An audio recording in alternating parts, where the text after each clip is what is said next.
CM Jagan రేపు అనంతపురం జిల్లాలో పర్యటించనున్నారు. రాప్తాడులో జరిగే సిద్ధం సభలో పాల్గొంటారు. రేపు మధ్యాహ్నం 1:30కు తాడేపల్లి నుంచి బయలుదేరి రాప్తాడుకు చేరుకుంటారు. సీఎం జగన్ సిద్ధం సభలో ప్రసంగిస్తారు. ఆ తర్వాత తిరిగి తాడేపల్లికు చేరుకుంటారు.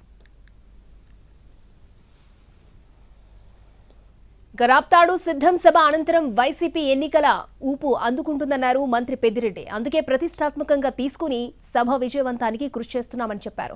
రాప్తాడు సిద్ధం సభతో 3 సభలు పూర్తవుతాయన్న ఆయన త్వరలో పల్నాడులో మరొక సభ ఉంటుందని చెప్పారు.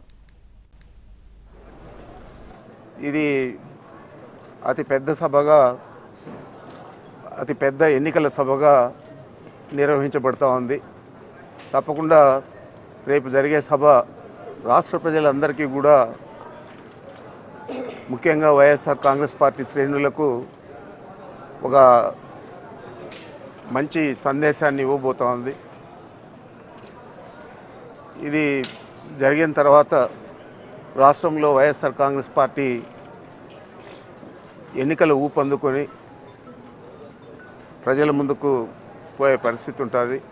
అంచేత ఈ సభను ప్రతిష్టాత్మకంగా తీసుకొని నిర్వహిస్తూ ఉన్నాం.